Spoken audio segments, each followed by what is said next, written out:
લોકોને હિલિંગ શીખવાડ્યું, લોકોને રેડી શીખવાડી. સાહેબ ઈ માણસ પણ પોતાનું એંગર મેનેજમેન્ટ કરી શક્યો નહીં. ચાઇનાથી કાગળ મંગાવીને સારો નોટ છાપવા લાગી. યસ કે નો? કારણ એક જ, સાહેબ મારા તમારા બાળકો માટે 4 વસ્તુ અતિ જરૂરી છે. ચારે 4 વસ્તુ સાંભળી લ્યો, પછી મારી વાણીને વિરામ આપું. પહેલી વસ્તુ છે મારા તમારા બાળકનો આઈક્યુ. આઈક્યુ ને તમારા શરીરને કશું લેવા દેવા નથી, આઈક્યુ ને પગને લેવા દેવા નથી, આઈક્યુ ને હાથને લેવા દેવા નથી. બોડી હોય કે ન હોય, આંખ હોય કે ન હોય, તમે દેખાવડા હોય કે ન હોય, તમારામાં નમણાઈ હોય કે ન હોય, તમે બ્યુટી પાર્લરમાં જાવ તો ભલે ન જાવ તો ભલે, સાહેબ આઈક્યુ છે એ બજારમાં હામો દેખાય. એક એવો વૈજ્ઞાનિક કે જેને માત્ર ને માત્ર આંખનો પલકાર રોજ મારતા આવડતો તો છતાં પણ મારા તમારા દેશને અનેક પ્રકારની ભેટ આપી અને આ દુનિયામાંથી ગયો છે. એની પાસે બોડી હતું, બીજું કશું જ નહોતું. એક એવો વ્યક્તિ કે જે સમાજને મારો તમારો ભારત હિન્દુત્વના નાતે એમ કહે છે કે એનાથી થોડુંક કંઈક કરાય, થોડુંક કંઈક જોવાય, વિધર્મી તરીકે આપણે જેને ઓળખીએ છીએ, એવો એક નાના એવા ગામડામાં જન્મેલો એક વ્યક્તિ કે જેને મજા આવે તો વાળ કાપે, મજા ન આવે તો કાંઈ નહીં, સેટાઈ ન કરે, આંખમાં આડા આવે તો પણ નહીં. સાહેબ ઈ માણસ આ દુનિયામાંથી જેથી ગયો ને તેથી સરદારની પાછળ નનામીમાં નહોતા એટલા સાહેબ એ વ્યક્તિની પાછળ હતા. કારણ આઈક્યુ. કોણ હતું? એપીજે અબ્દુલ કલામ સાહેબ. આઈક્યુ ની બહુ મોટી કિંમત છે. મારા તમારા બાળકોના આઈક્યુ ને ખીલવવા માટે 2 વસ્તુ મગજમાં નાખવાની છે. મારી બહેનોને પગે લાગીને કહેવું છે કે તમારા બાળકના આઈક્યુ ને વધારવા માટે બેસ્ટમાં બેસ્ટ કામ કરે મોબાઈલ, પણ ઈ જ આઈક્યુ ને તળિયા બેસાડવા માટે પણ કામ કરે મોબાઈલ. યસ કે નો? બેયમાં કામ કરે છે. સ્કૂલ પાસેથી નીડ કરો. વડાળ સાહેબના ઘણા બધા એ ટોપ છે, સાંભળો કે મોબાઈલથી બાળકના આઈક્યુમાં કેવી રીતે. તમારી સામે બેઠેલા વિનોદભાઈએ ઉના તાલુકાના ઢોકળવા ગામમાં 2004માં વિદ્યા સહાયક તરીકે નોકરી મેળવી હતી. વિદ્યા સહાયક.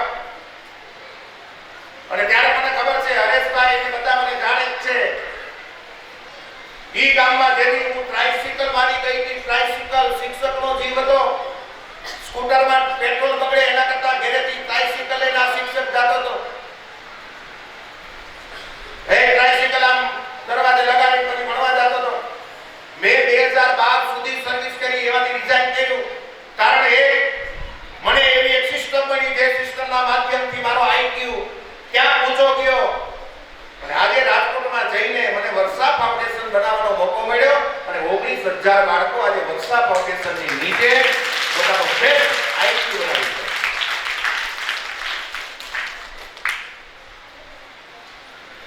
આઈક્યુ ને જીવનમાં રોકડામાં કન્વર્ટ કરવો હોય, સંબંધોમાં કન્વર્ટ કરવો હોય, સારા મજાના આત્મસંતોષમાં કન્વર્ટ કરવો હોય, એક સારા મહાપુરુષ તરીકે કન્વર્ટ કરવો હોય, એક બેસ્ટ મહામાનવ તરીકે કન્વર્ટ કરવો હોય, એક વૈજ્ઞાનિક તરીકે કન્વર્ટ કરવો હોય, એક બેસ્ટ પિતા તરીકે કન્વર્ટ કરવો હોય, એક બેસ્ટ માતા તરીકે કન્વર્ટ કરવો હોય, એક બેસ્ટ બેન, એક બેસ્ટ અધિકારી, એક બેસ્ટ મામલતદાર, એક બેસ્ટ તલાટી મંત્રી તરીકે જો પોતાનો આઈક્યુ કન્વર્ટ કરવો હોય તો સાહેબ પાછળથી બીજો મારા તમારા બાળકમાં બેલેન્સ જોઈએ.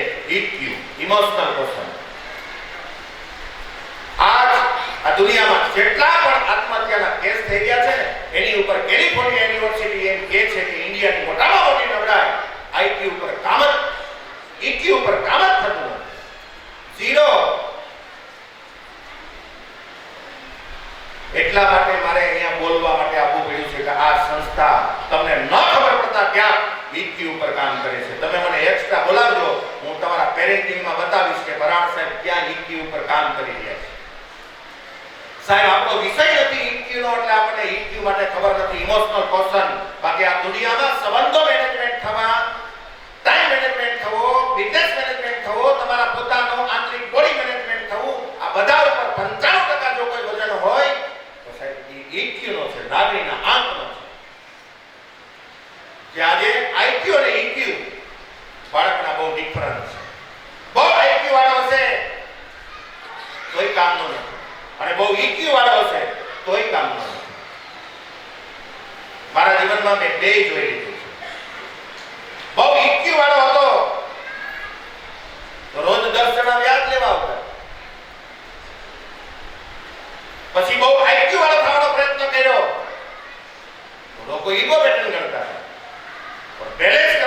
મોકો મળ્યો.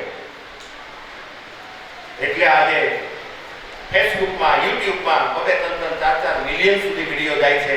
એનું એકમેવ કારણ આ બેનું બેલેન્સ કરેલું છે. એટલે આઈક્યુ તમારા બાળક માટે માપો, ઓરિજિનલ માપો, પૈસા ખર્ચીને માપો. અને આઈક્યુ એટલે 350 સવાલોના જવાબ બાળક 340 જવાબ હાચા પાડે એને આઈક્યુ ના કહેવાય. ભૂલી જાજો, એ આઈક્યુ નથી. આઈક્યુ માપવા માટે હું તમને હમણાં લાસ્ટમાં કહું શું કરવું જોઈએ. ઈક્યુ પણ માપો, લાગણીનો આંક માપો. જેટલા માતા પિતાએ લાગણીનો આંક નથી માપ્યો એ માતા પિતાને એક વખત એના દીકરા દીકરીએ કીધેલું છે કે હવે અમે 21 ના થઈ ગયા, તમારી જરૂર નથી, તમે તમારી રીતે, અમે અમારી રીતે લેર કરો. ઈક્યુ અને મોટામાં મોટી વાત 2 વીઘા વેચીને આ અમરેલીમાં પોસ્ટ વિસ્તારમાં 1000 વારનો પ્લોટ હોય અને એક વારનો 2.5 લાખ રૂપિયા ભાવ આવતો હોય તો પણ સસ્તામાં પ્લોટ વેચીને પણ મારા તમારા બાળકનો એક્યુ સેટ કરો. એક્યુ એડવર્સિટી કોશન, પ્રતિકૂળ પરિસ્થિતિમાં કામ કરવાની ક્ષમતા એટલે એડવર્સિટી કોશન. અને એડવર્સિટી કોશન માપવું હોય ને તો કેવી રીતે મપાય માતા પિતાને ખાસ શીખવાડવું. મારે બાળકોની હાજરીમાં ના શીખવવું જોઈએ, પણ કદાચ પછી બીજી વાર અમરેલી હવાય કે નહીં મને ખબર નથી, એટલા માટે કહું છું કે તમે તમારા બાળકને 2 મહિના અગાઉ કહો કે આજે પપ્પાએ એવું કીધું કે કુનુ મલાની જવાનું છે. શું વાત કરો મમ્મી? કે હા તારા પપ્પાએ કીધું અને ઈ પાછો 10 દી જવાનું બેટા. જો તારા પપ્પા પ્લેનની ટિકિટ લેવા ગયા તો કેમ મમ્મી સાચું કહેતો? અરે હા હમણાં આવશે. તા પપ્પા આવે, ડોરબેલ વગાડે, દરવાજો ખુલે એટલે તરત જ કે રાધા તો આલે આ પ્લેનની ટિકિટ. આપણે બેની આગળ છે, ભોલિયાની પાછળ છે, આપણે ચારેયને કુનુ મલાની જવાનું ટિકિટ બાળકો જોવે. તાતો બાળકો તરત ઘરની બહાર નીકળીને પાડોશમાં મળે કેવા મારા પપ્પા પ્લેનની ટિકિટ લઈ આવ્યા, અમે કુનુ મલાની જાય. તો પાડોશી પૂછવા આવે રાધાબેન સાચું છે? તો હા જો તમારા ભાઈ મને કોઈ પરબઈ દેખાડ્યું નથી, પણ આ તો સાલો ડાયરેક્ટ કુનુ મલાની લઈ જાય છે. અને હાજે પાછું જમીન તરત ભાઈએ પૈસામાંથી 50,000 રૂપિયા કાઢી અને રાધાબેનના ખોડામાં આપ્યા. કાલે બધા કામ જાઓ અમરેલી બજારમાં. હમણાં કંઈક સરસ મજાના ક્લોથની દુકાનનું નામ આવ્યું તું, ત્યાં જાજો. તારા કપડા તાકાતમાં લઈ લે, બે છોકરાના તાકાતમાં લઈ લે, અને ગમે તો મારે 3 જોડી લઈ લેજે, નો ગમે તો હું મારે લઈ આવીશ. અને બીજે દિવસે ભાઈ મમ્મી રાધાબેન પોતાનું સ્કૂટર લઈ, મોહણીયું બાંધી, પાછળ બે બાળકો લઈ અને અમરેલીની બજારમાં જઈને એમ કે મંગામાં મોંઘી થોડી બતાવો. કાં તો કુનુ મલાની જવાનું છે. સારા મજાની જોડી લઈ સાંજે આવે, 10,000 રૂપિયા ભાઈને પાછા આપે. તમારા કપડા 2 જોડી મળ્યા એમાં લીધા, આ 10,000 વૈધા. ઓકે કાંઈ વાંધો નહીં, 10 સુધી રાખો. ઓકે કેમ? ઓકે 10 નું એક કામ કરો, બાળકો માટે સરસ મજાનું કુનુ મલાની જાય છે.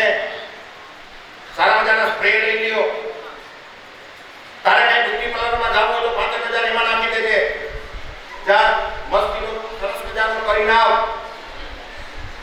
સગાના ફોન મેળ્યા આવવા, મમ્મીના ફોન મેળ્યા આવવા, સગાવાલા કહેવા મેળ્યા શું વાત કરો રાધાબેન કુનુ મલાની? તો હા કુનુ મલાની જાય છે ભાઈ.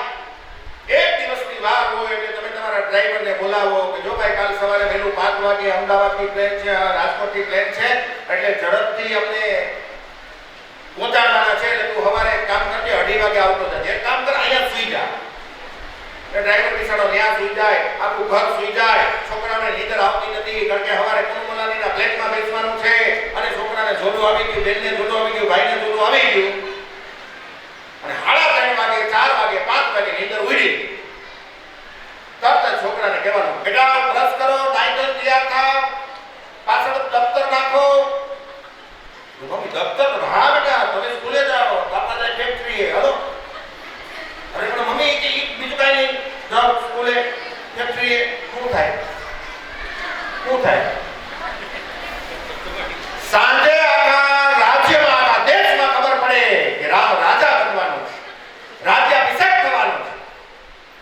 અને સવારે 5 વાગે રામને ખબર પડે કે મારે હવે રાજ્યાભિષેક નથી કરવાનો, મારે 14 વર્ષ વનમાં જવાનું છે. સાહેબ સવારમાં કોઈને પિતા વગર હાલી નીકળે નાખો અયોધ્યાની પાછળ જાય. આવું છે આપણું સંતાન. ચલો આમાંથી કોઈ એવા માતા પિતા છે કે બાળક સવારમાં 5:30 વાગ્યામાં કોઈ જાતનો સવાલ કર્યા વગર પાછળ દફતર નાખીને બસમાં ચડી જાય? હાલો ભરા વિદ્યા મંદિરમાં છે બાળક આપણી પાસે? હોય તો ઊંચો હાથ કરો, હોય તો ઊંચો હાથ કરો. વાહ, આ બેન માટે એકવાર જોરદાર તાળી વગાડી દો. આને કહેવાય એડવર્સિટી કોશન. સાંભળજો, હવે હું જે તમને કહેવા માંગુ છું, એક યુનિવર્સિટીનો સર્વે છે, ખાસ કરીને અમેરિકાની યુનિવર્સિટીનો સર્વે છે કે ઇન્ડિયાની મોટામાં મોટી તકલીફ ઇન્ડિયાના એજ્યુકેશનમાં ક્યાંય એડવર્સિટી નામનો કોઈ કોર્સ જ નથી, એડવર્સિટી નામનો કોઈ તત્વ જ નથી, અને આપણને ખબર પણ નથી કે મારા તમારા બાળકોને એડવર્સિટીનું લેવલ કેટલું હોવું જોઈએ. માપો, નીડ કરો સ્કૂલ પાસે કે અમારે એડવર્સિટી કોશન માપો. તમારી આંખે બેઠેલા વિનોદભાઈ અત્યાર સુધી જીવે છે એનું એકમેવ કારણ એને બાય બર્થ ક્યાંક એડવર્સિટી કોશન સારો હોય છે. નકર પૂછો મનોજભાઈ એ કેદીની ક્યાંક આજુબાજુમાંથી મોનોકોટો ગોઈતી હોય.